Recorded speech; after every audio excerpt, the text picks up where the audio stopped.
呢隻閪婆俾人用牙籤拮手指，齋睇都覺得痛。仲有更慘嘅，隻閪佬俾人監生拗跛隻腳，呢啲就係詐騙集團嘅手段。潘生原本係一個編程高手，因為公司升職冇份，條粉腸當場劈炮唔撈。有間新公司叫佢跳槽，人工高，福利好。唔單止佢，仲有幾個閪仔一齊入新公司，以為自己好醒，點知係豬頭炳。幾隻閪仔一落機就俾人打咗餐，笠住個頭賣豬仔。嚟到嗰間所謂嘅公司，個含鳩經理叫陸總，班閪仔一個二個嘈住翻屋企，又俾班馬仔打咗餐。陸總帶幾個豬仔去睇下個家暴，佢哋除咗好事之外，乜閪都夠膽做。底薪8000，仲有提成，多勞多得。2樓仲緊要，底薪3萬，一樣有提成。3樓最巴閉係個賭廳，成班靚女可觀，3公牛牛百家樂13張乜閪都有。跟住就到飯堂，3餸1湯白飯任裝。陸總問佢哋有冇興趣，有你老母。潘生第一個走，不過俾阿財一腳踢咗落地，又用支槍指住佢，嚇到佢閪咁。住嘅地方更差，成村人住一個房，仲有老鼠。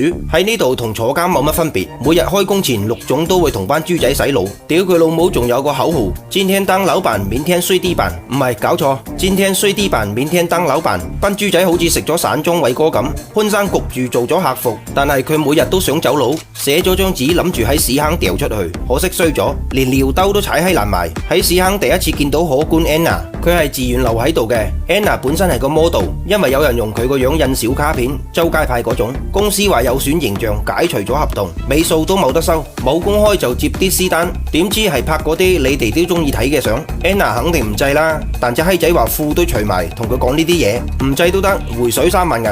菲菲幫佢俾咗，跟住介紹阿財佢識做可觀，一個月閒閒地10到15個。Anna 擔心係唔係犯法，放心攞正牌做，只不過係網遊。如果做得唔開心，隨時可以走。Anna 話唔心喐就假嘅，加上咁閪手緊，佢決定做。第日班閪婆又俾人滾咗去公司開工，只要做夠500萬業績就走得。呢日 Anna 上緊班，突然肚痛，喺屎坑撞到潘生。阿財喺出邊猛咁拍門，潘生驚到閪咁，諗住沖走張紙，點知冇水，屌那聲焗住執翻起自己食咗。阿財入嚟乜閪都抄唔到。另一邊阿天收到網遊推送，屎忽痕點咗入去，哇大開眼界，在線揀女，佢揀咗 Anna 派牌，玩咗成晚贏咗唔少。第日又上去玩，呢鋪一槍過輸閪晒，就喺佢頭殼都赤嗰陣 ，Anna 話有 tips 包贏，問佢制唔制？你話係就係啊，對方求其俾咗個數佢，真係開咗嗰個數。Anna 問阿天玩唔玩足彩，其實對面係潘生同佢發信息，仲以為係靚女同佢傾偈。隻閪仔見識過啲 tips，問老細預支3個月人工，周圍咁同人撲水，爭咗100幾萬，成身炮彈窿，大耳窿追到上佢屋企，冇錢還就叫佢賣血，一次400毫升。阿天老豆老母冇理由睇住個仔死噶，幫佢填咗個氹。但係隻閪仔好似中晒毒咁，越玩越大，壓咗部野馬貸咗20萬，叫條女小雨幫佢落注，果然有 tips，當晚就贏咗。冇諗到小雨開始之前取消咗，激到阿天閪咁，隻閪仔連阿嫲啲首飾都想着，佢嫲嫲將15萬棺材本俾埋佢。阿天發誓一定要贏翻嚟。小雨見條仔輸咁閪多，去報警。趙 Sir 一聽就知道係詐騙，叫佢翻去等消息。同時阿天俾老母韞住，冇得用手機，隻衰仔就自殺嚟威脅老母。個老母錫到佢窿邊頂得住，又俾佢攞翻部手機，順便攞埋房產證。阿天又問客服有冇 tips， 對方話太牙煙啦，已經冇做，依家轉咗玩比特幣。隻閪仔轉頭就押咗間屋800萬，一炮過衝晒入去，諗住瞓身。陸總呢邊收到錢即刻分開轉賬，差佬留意到一筆大額轉賬，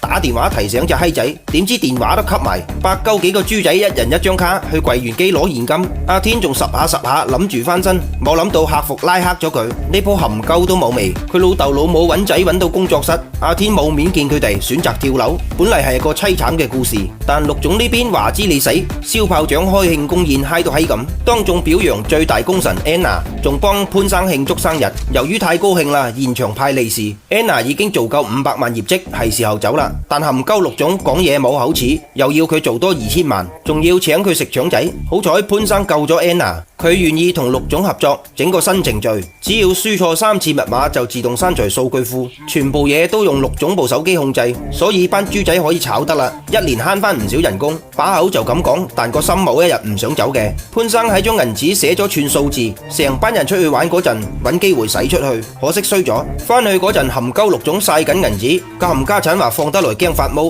潘生升咗做組長，陸總居然真係要放放班豬仔。臨走前，潘生將銀紙俾咗個閪佬，點知俾阿財搜咗出嚟。去買煙，條女話有字嘅錢唔收，阿財即刻同陸總講，班豬仔全部帶翻嚟。陸總問係邊個做嘅，潘生同 Anna 同時行出嚟，兩個都要懲罰。潘生最慘，隻腳俾人拗跛咗。之後 Anna 揾機會跳車走，嚟到差館報警，點知班冚家產係阿財啲人，呢次後果更加嚴重，直頭裝喺個袋加幾嚿石沉落海。就喺 Anna 以為死梗嗰陣，又俾人撈翻上嚟，阿財抌咗個護照過嚟放咗佢走。另一邊小雨喺反詐騙中心做義工，活動結束有人派卡片，一眼就認到 Anna， 即刻出警踢咗個竇，攞咗 Anna 啲資料，又喺資料度揾到線索。Anna 執翻條命翻到屋企，有個差佬喺度嚇到佢閪咁，好彩呢次係真差佬，不過佢唔肯講真話，直到帶佢去睇跳樓嘅阿天，佢變咗植物人，唔死都冇用。Anna 認得潘生張相，警方即刻開始反詐行動，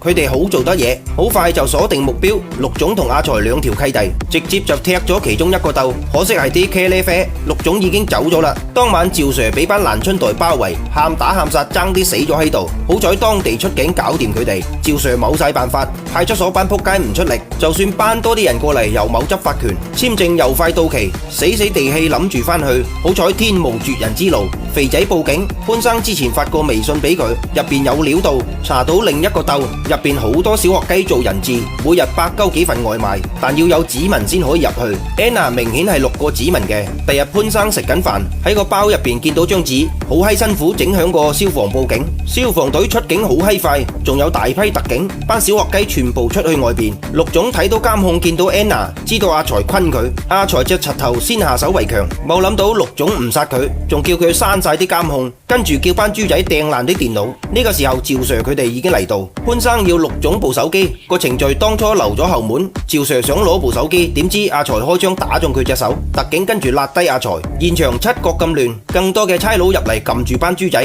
終於剷除咗呢個詐騙集團。陸總最大罪，判咗死刑。Anna 喺呢次行動立咗功，判咗2年，緩期2年執行。潘生證明咗自己係被逼嘅，仲提供咗2000幾個受害者名單，唔追究刑事責任。佢隻腳已經廢咗，依家喺反詐騙中心做顧問。呢個古仔教我哋做人千祈咪貪，詐騙集團就係利用人嘅貪念，造成好多人家破人亡、妻離子散。總之一句話，冇咁大隻蛤乸隨街跳。